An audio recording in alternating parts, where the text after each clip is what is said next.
नमस्कार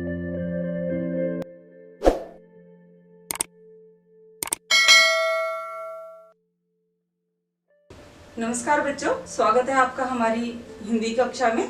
तो बच्चों, आज हम हमारी हिंदी की कक्षा में करेंगे 9वीं कक्षा का पाठ्यक्रम। हमारे हरियाणा बोर्ड की जो 9वीं कक्षा है उसकी 2 पुस्तकें हैं, क्षितिज और कृतिका।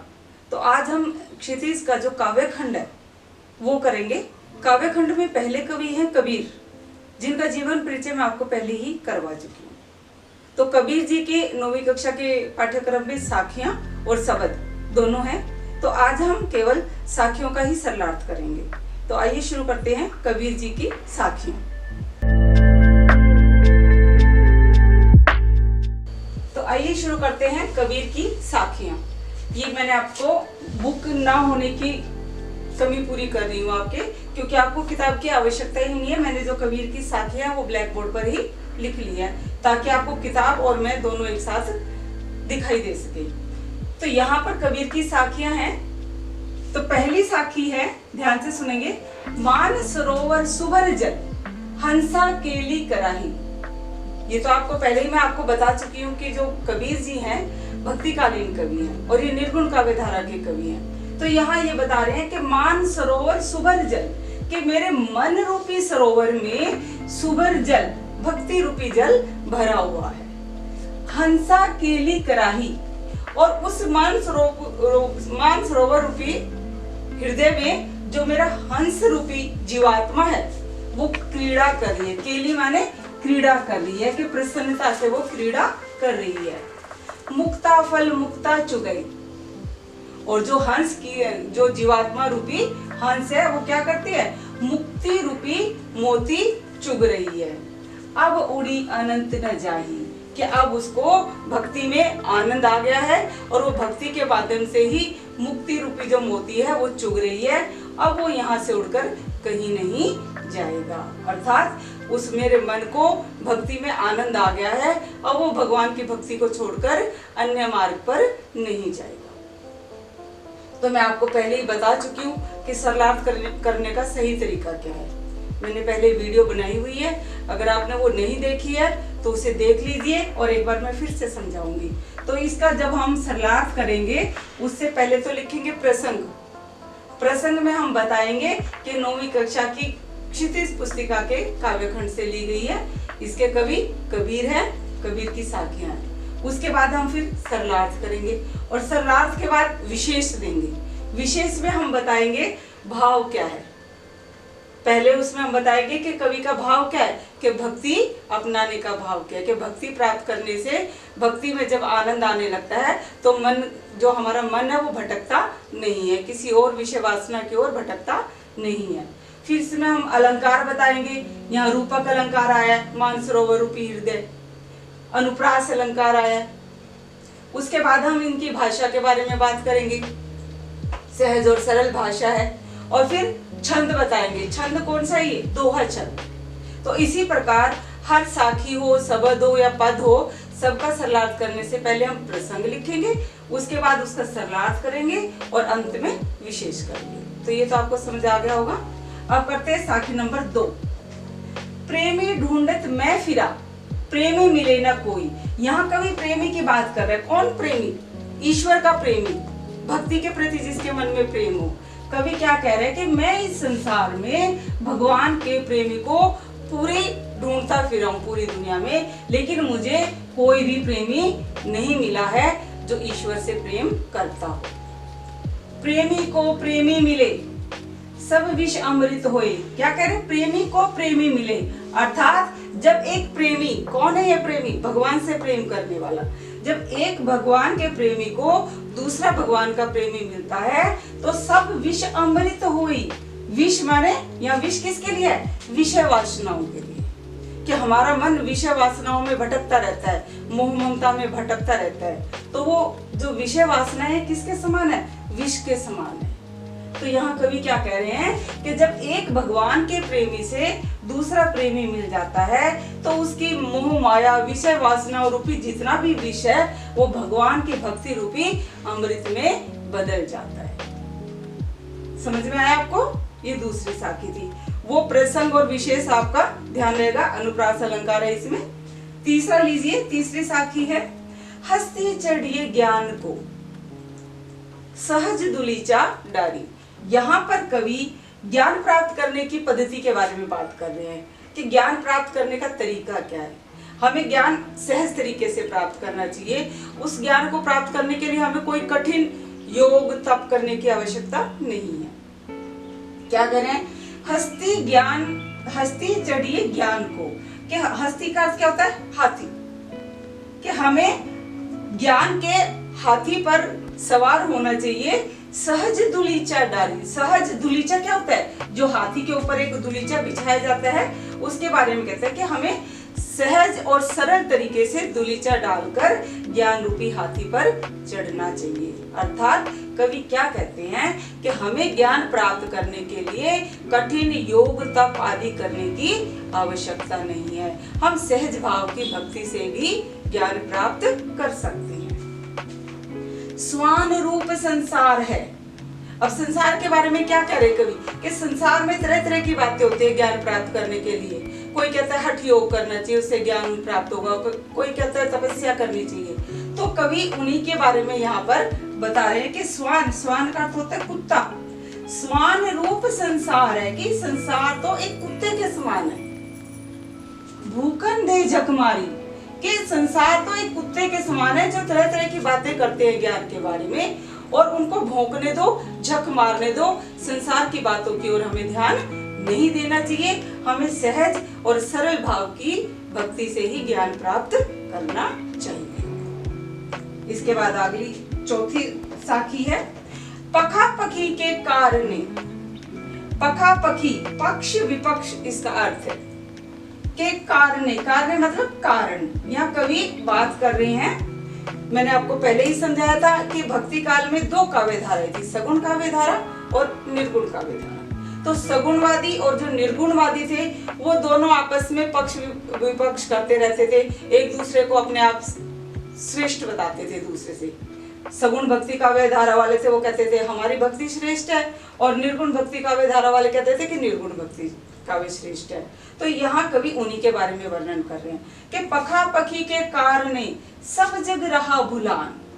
कि ये संसार तो पक्ष विपक्ष में पड़ के, पक्ष विपक्ष के चक्कर में पड़ के संसार भगवान को ही भूल गया है। भगवान का ही ज्ञान नहीं है उनको, कि सब अपनी भक्ति को अच्छा बताने में लगे हुए हैं। सगुण भक्त कह रहे हैं हमारी भक्ति श्रेष्ठ है, निर्गुण भक्त कह रहे हैं हमारी भक्ति श्रेष्ठ है, और इस पक्ष विपक्ष के चक्कर में फंसकर वो भगवान को ही भूल गई है। निरपक होई के हरि भजी। हरि भजे मतलब ईश्वर की प्रार्थना करे।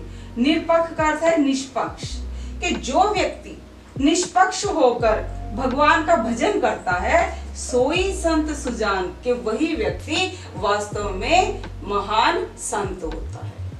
कि एक दूसरे के पक्ष विपक्ष में पड़ के हमें भगवान को ही नहीं भुलाना चाहिए। हमें निष्पक्ष होकर भगवान की भक्ति करनी चाहिए। जो व्यक्ति निष्पक्ष होकर भगवान की भक्ति करता है वही व्यक्ति वास्तव में महान संत होता है। ये कवि का भाव है। अगली साखी है हमारी, ध्यान से सुनेंगे। हिंदू मुआ राम कही, मुसलमान खुदाई। यहाँ पर कबीर जी हिंदू और मुस्लिमों में जो हमेशा वो बनी रहती थी कि हिंदू कहते हमारे राम श्रेष्ठ है, मुस्लिम कहते थे हमारे रहीम, हमारे खुदा श्रेष्ठ है। तो यहाँ उन्हीं को खरी खरी सुना रहे हैं, क्योंकि कबीर दास थे वो एक समाज सुधार के रूप में भी जाने जाते थे। वो जो भी उनको गलत लगता था, चाहे वो हिंदू हो चाहे मुसलमान, वो दोनों को ही गलत बताते थे, कभी भी किसी का पक्ष नहीं लेते थे।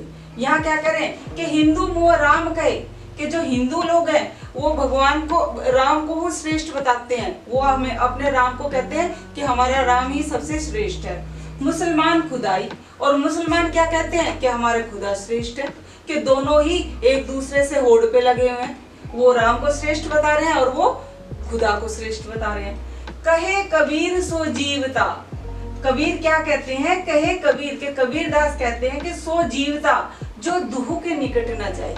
कि कबीरदास जी कहते हैं कि वही व्यक्ति वास्तव में जीवित रहता है जो दुहु मतलब जो दोनों के पक्ष विपक्ष के फेर में नहीं पड़ता है, वो दोनों को श्रेष्ठ मानता है। राम और रहीम एक ही है।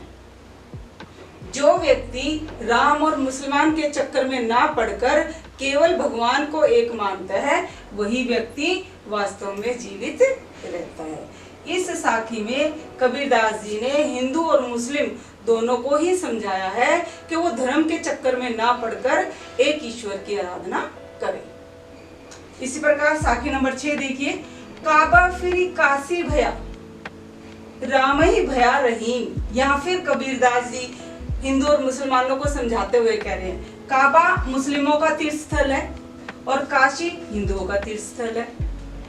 राम और रहीम, क्या कबीरदास क्या कहते हैं कि जब काबा और काशी एक हो जाते हैं, राम रहीम भी एक हो जाता है। अर्थात हमें जो समन्वय भावना को अपनाना चाहिए, समन्वय की भावना, मध्य मार्ग को अपनाना चाहिए।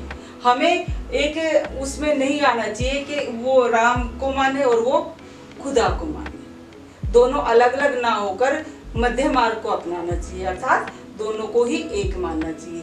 जब हम इस मध्य मार्ग को अपना लेते हैं तो हमारे अंदर काबा और काशी में कोई भेद नहीं रहता।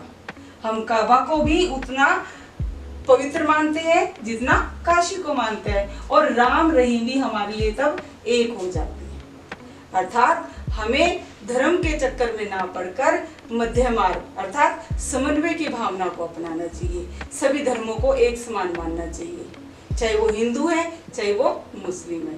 जब हम समन्वय की भावना में आ जाते हैं, मध्य मार्ग अपना लेते हैं, तो हमारे लिए काबा और काशी एक हो जाते हैं और राम रहीम में भी कोई फर्क नहीं रहते। मोट चून मैदा भया, मोट चून माने मोटा चून। यहाँ कबीरदास क्या कहते हैं कि जब हम इस बात को समझ जाते हैं, मध्य मार्ग को अपनाते हुए राम और रहीम के चक्कर में नहीं पड़ते, दोनों को एक समान मानते हैं, तो जो ये मोटा चून रूपी जो हमारा क्या था, अज्ञान था, वो मैदा बन जाता है, अर्थात ज्ञान में परिवर्तित हो जाता है। और बैठ कबीरा जी, और तब इसका आनंद कबीरदास जी लेते हैं। कबीरदास जी क्या कहते हैं कि जब हम राम और रहीम के विवाद से हटकर दोनों को एक मानते हैं, तो जो मोटा चून यानी कि अज्ञान था वो हमारा मैदा बन जाता है, और उस मैदा के पकवानों का आनंद कबीरदास लेते हैं। अर्थात कबीरदास जी फिर एक जो होने की भावना का आनंद लेते हैं। अगली साखी है बहुत ही अच्छी और बहुत ही इम्पोर्टेंट है, ये पेपर में लगभग आती रहती है। यहाँ कबीरदास जी कर्मों पर ज्यादा जोर डालते हैं। कबीरदास जी का मानना है कि इंसान अपने कर्मों से ऊंचा होता है। अगर हम अच्छे कर्म करेंगे तो हमें मानेंगे, जात पात या ऊंचे कुल में जन्म लेने से कुछ नहीं होता। देखो क्या करें, ऊंचे कुल का जन्मिया, कि यदि कोई ऊंचे कुल में जन्म ले ले, जे करनी ऊंच ना होई, और वो करने मतलब और उसके कर्म वो अच्छे नहीं होते। सुबरन कलश सुरा भरा, तो वो किसके समान है? सुबरन माने स्वर्ण, सोना, कि वो तो सोने के उस कलश के समान है जिसमें सुरा माने मदिरा भरी हुई है। अर्थात देखो, सोना एक बहुत ही अच्छी धातु मानी जाती है, लेकिन सुरा को साधु लोग बिल्कुल पसंद नहीं करते। साधु निंदा सोई, और साधु जिसकी हमेशा निंदा करते हैं। दोबारा से समझाती हूँ। कवि का कहने का भाव है कि ऊंचे कुल में जन्म लेने से कुछ नहीं होता। अगर हमारी करनी ऊंची नहीं होगी तो कोई भी हमें ऊंचा नहीं मानेगा। अर्थात हमें अपने कर्मों से ऊंचा होना पड़ता है, कि जो व्यक्ति ऊंचे कुल में जन्म लेकर अच्छे कर्म नहीं करता, तो उसको कवि ने किसके समान कहा है कि वो तो सोने के उस कलश के समान है जिसमें मदिरा भरी हुई है, और उस कलश की साधु लोग हमेशा ही निंदा करते हैं। तो कबीरदास का कहने का भाव यहाँ पर ये है कि हमें केवल ऊंचे कुल में जन्म लेने से किसी को ऊंचा नहीं मानना चाहिए, वो ना ही बनता है। हम ऊंचे बनते हैं अपने कर्मों से। अगर हमारे कर्म ऊंचे होंगे तो हमें ऊंचा माना जाएगा। तो ये तो थी कबीर की साखियां, जिनके सरलार्थ मैंने आपको समझाए थे। आशा करती हूँ आपको समझ में आ गई होंगी। और शर्लार्थ करने का तरीका मैं आपको पहले एक वीडियो के द्वारा भी समझा चुकी हूँ, और अब भी मैंने आपको समझाया है कि शर्लार्थ किस प्रकार करना चाहिए ताकि हमें पूरे अंक मिल सके। शर्लार्थ करने के लिए पहले प्रसंग, फिर उसका भाव, भावार्थ या व्याख्या, और उसके बाद विशेष लिखना बहुत जरूरी है। आशा करती हूँ आपको समझ में आ गई होगी, और वीडियो पसंद आई है तो लाइक कीजिए और कमेंट कीजिए, और हमारी हिंदी चैनल को सब्सक्राइब कीजिए। धन्यवाद।